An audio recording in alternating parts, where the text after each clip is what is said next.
Opa, esse aqui é só um avisozinho antes da gente começar, porque eu queria avisar, um avisozinho, enfim, só queria avisar que esse vídeo aqui é basicamente um extra, justamente porque, como vocês devem saber muito bem, o vídeo da semana passada deu uma atrasada justamente por causa do tamanho dele, então possivelmente eu vá fazer alguns outros vídeos extras mais curtos para compensar e vocês não ficarem essa semana sem nada, né?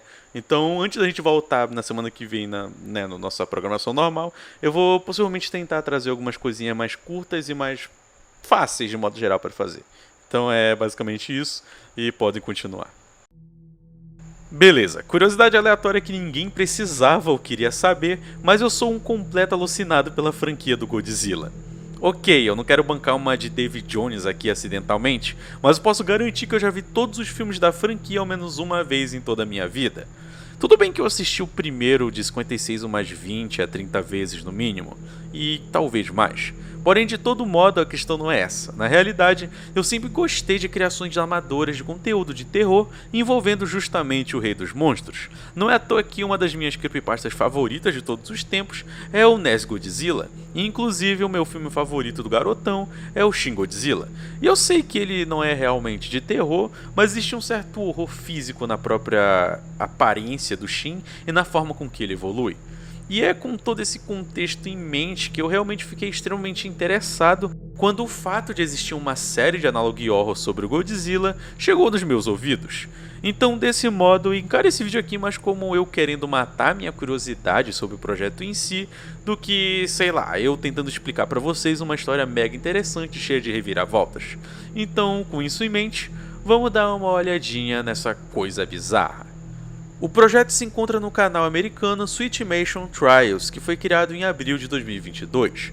Não tem muita coisa relevante na descrição ou em qualquer outro lugar que não sejam a aba comunidade e os próprios vídeos em si, então vamos logo começar com o primeiro da lista. Boa parte do primeiro vídeo se trata de um texto escrito pelo próprio criador do canal, que por sinal é um personagem da história. Ele diz que estava tentando voltar para a franquia do Titã Radioativo, então decidiu começar com a melhor era para se fazer isso, que no caso é a Showa, justamente por ser a primeira que basicamente cobre os filmes que se passam entre 1926 e 1989. Em certo ponto, ele chega até a citar algo que realmente é muito interessante nos filmes de monstros dessa época, justamente por abordarem temas de moralidade política que eram muito debatidos depois das bombas de Hiroshima e Nagasaki. E se eu fosse parar para fazer uma análise sobre isso, eu certamente ia passar mais de 2 horas falando sem parar.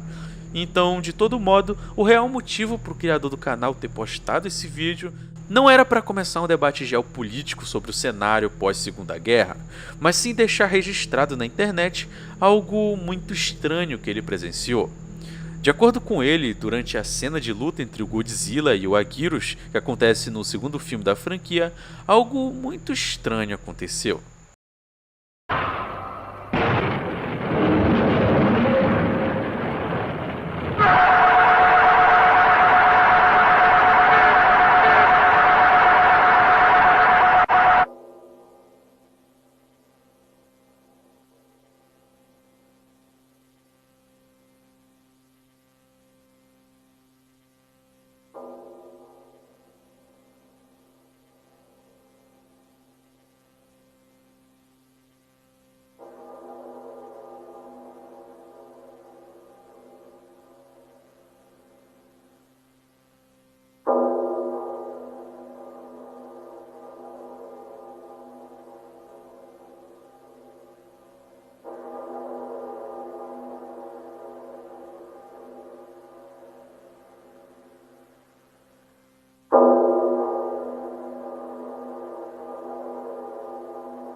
Ok, as típicas tropes de Analog Horror, mas não se preocupa, trope não é o mesmo que clichê, e só porque tem coisas familiares aqui que a gente viu em outras séries, não quer dizer necessariamente que seja ruim. É só uma característica principal desse subgênero. Então, sim, esse projeto vai contar com alguns clichês que a gente conhece, incluindo o fato da cópia do filme, que está em posse do criador do canal, ter algum tipo de erro estranho, o que é um clichêzão bem clássico. Nossa próxima fonte de informações está no segundo vídeo do canal, Instance 2, e nela o criador começa agradecendo pelo apoio que está recebendo das pessoas justamente que acreditam na história que ele contou anteriormente, então revela que havia tentado assistir a fita novamente para ter certeza que o mesmo erro acontecia, porém o filme acabou reproduzindo normalmente. O carinha explica que isso nunca havia acontecido antes e que aquela fita havia sido assistida por ele milhares de vezes quando era criança, sozinho ou até mesmo em grupo. Aquela situação era tão estranha que ele chegou a perguntar para o próprio pai, antigo dono da fita, se ele tinha modificado o filme de alguma forma para assustar ele, mas isso logo foi negado. De todo modo, sem ter mais respostas, o rapaz então não vê outra alternativa a não ser revelar pra gente outra cena estranha que foi exibida justamente na segunda vez em que a fita foi reiniciada.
Rapaz, parece que essa historinha tá seguindo por um caminho muito bizarro. Aparentemente, de acordo com o texto apresentado, é possível considerar que alguém envolvido nas gravações do filme teria matado outro funcionário durante a gravação de uma cena específica. O responsável cita que aconteceu um estalo, mas as câmeras continuaram rolando até que a tragédia foi descoberta. O corpo do funcionário foi enterrado e eu suponho que esse incidente nunca tenha sido resolvido ou sequer investigado. Então, bora só seguir em frente. Bom, aqui o carinha nos conta que tá começando a ficar sem ter o que pensar sobre aquelas cenas, mas isso também não queria dizer que ele estava assustado ou realmente chocado com aquelas informações. Sendo assim, ele nos revela mais uma cena.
Ok, as coisas realmente começaram a fazer um pouco mais de sentido, mas eu sinto que tem alguma coisa muito mais bizarra rolando aqui do que só um assassinato. O personagem falando certamente é o Godzilla, tanto que ele chega até a citar sobre as gravações que aconteceram em uma piscina justamente para simular o Godzilla caminhando pela praia, e que esse foi o momento mais tranquilo da sua vida inteira. Porém, por conta das mensagens piscando muito rápido, fica um pouco difícil organizar alguma linha de pensamento coesa aqui. Mas nada temam, a gente pode dar mais uma olhadinha. É possível ver algumas imagens de corpos em decomposição e outros objetos não identificados. Porém, as frases apresentadas revelam que eles, os que estão sendo representados na imagem, estão largados no frio porque era o que eles mereciam, enquanto no final a gente vê uma frase dizendo: "Você ainda está na floresta, não esqueça disso". O que isso significa exatamente, eu honestamente não faço a menor ideia. Mas eu acho interessante o carinha levantar algo que é muito óbvio. Afinal, se acidentes realmente aconteceram durante as gravações daquele filme, a Toho, empresa responsável, não teria conseguido esconder essas informações por muito tempo.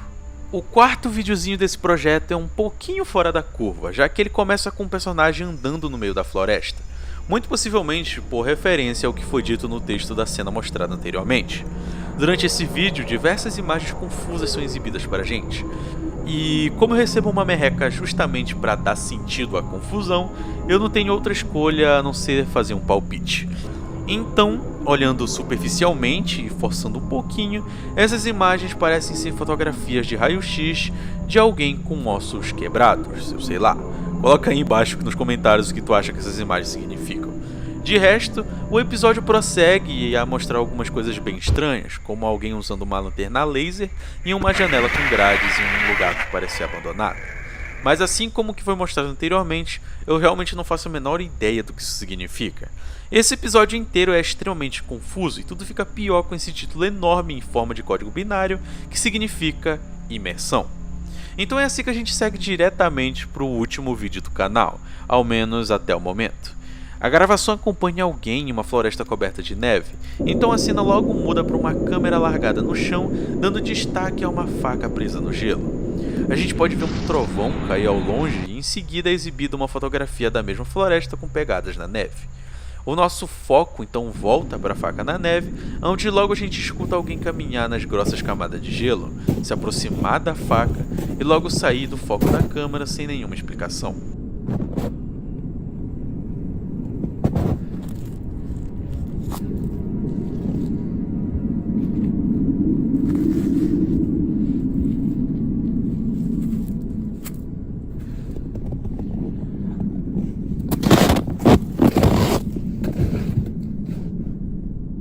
No final a gente vê apenas alguém filmando sua viagem em uma estrada e assim a sequência de vídeos do projeto simplesmente se encerra.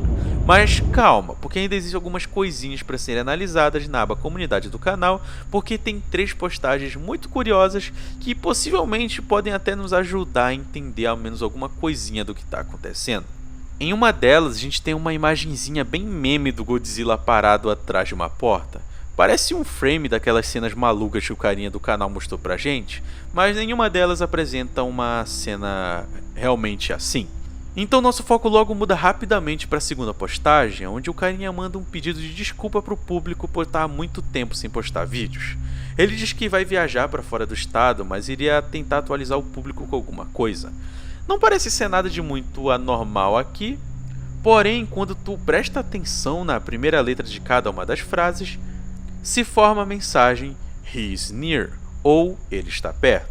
Enquanto por último a postagem que vemos é uma roupa do Godzilla com uma aparência assustadora. Ele está com um bocão aberto, então suponho que seja assustador talvez. Bom, depois de tudo que a gente viu, o que essa maluquice toda significa? Bom, pela série ter pouquíssima coisa até o momento, as informações dadas serem tão diluídas, é um pouco difícil afirmar com toda certeza o que o criador da série quer contar pra gente. Mas não se preocupa porque dá para encontrar alguma coisa se a gente se esforçar um pouco. A primeira parte do projeto revela pra gente uma história bem comum para esse subgênero. Um personagem encontrando algo normal em uma fita estranha. Então cabe a gente entender o que fez aquela fita ficar daquele jeito. O meu palpite é que as coisas não são tão óbvias quanto parecem. O próprio personagem diz que se os incidentes que aconteceram foram reais, então a Toho não teria escondido por tanto tempo.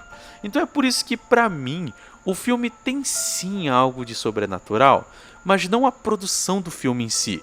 Existem muitas teorias por aí que dizem que as roupas dos monstros presentes ali nos filmes estão vivas ou algo parecido, mas a gente não tem nenhuma indicação exata sobre isso.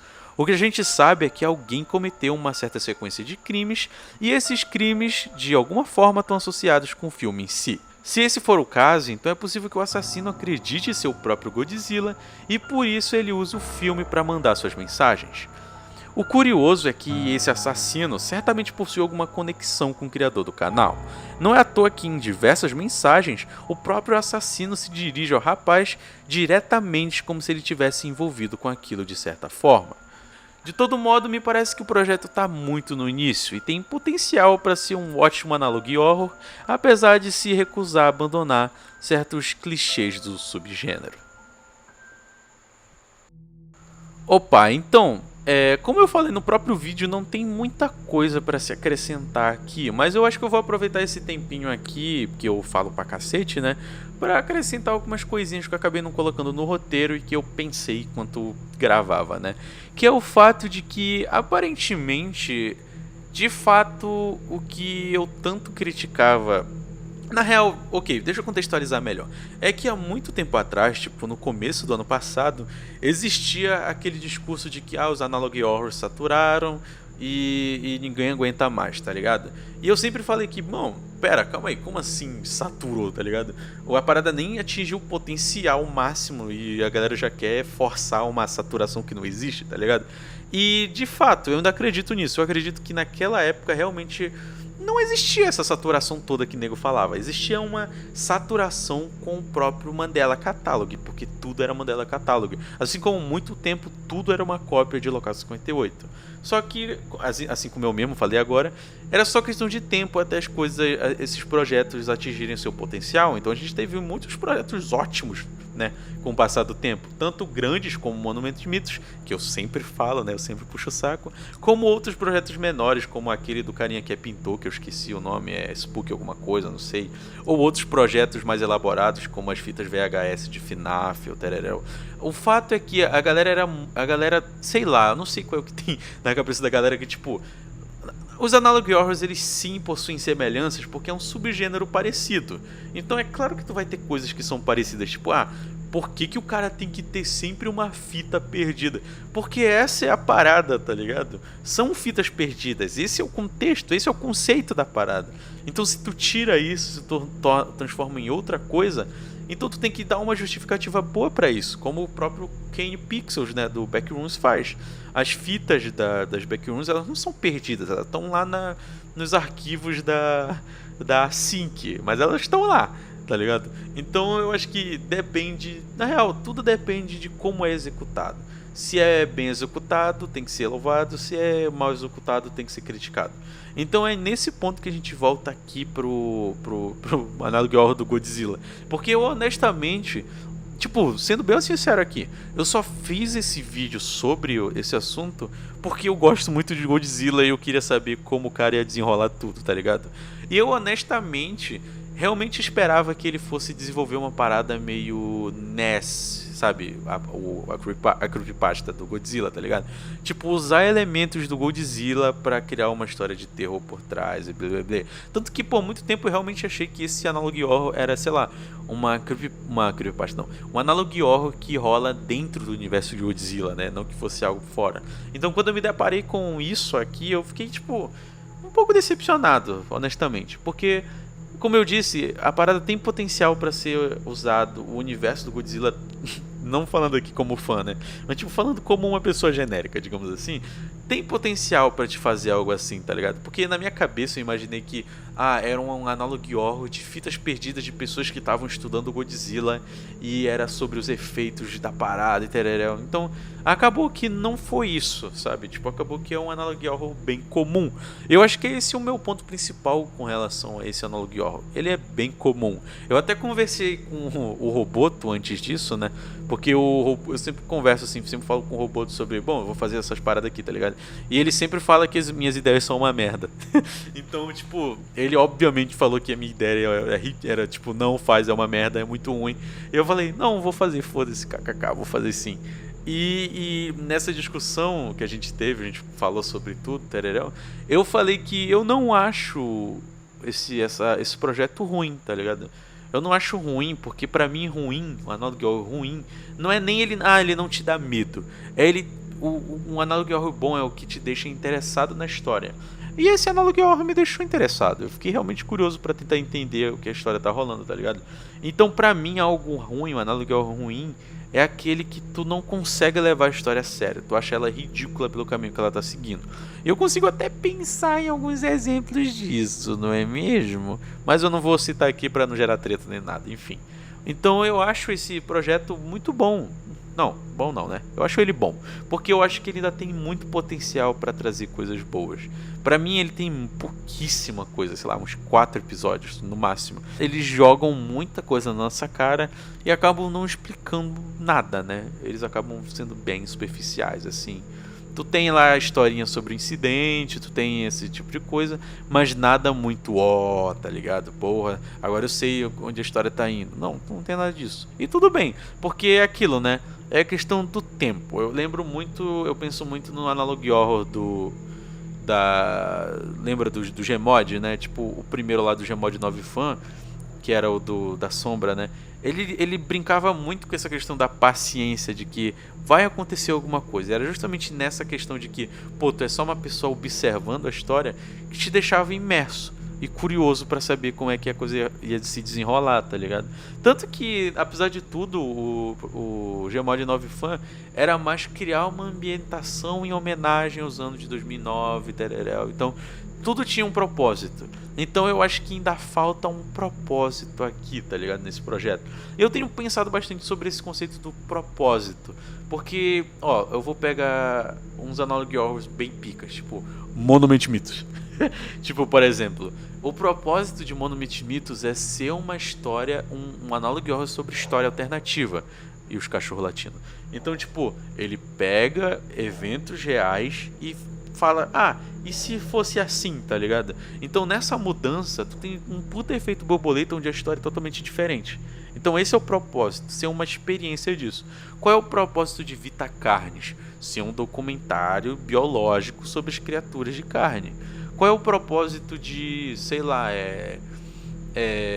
Chimp Chimpas, tá ligado? O Analog do macaco lá.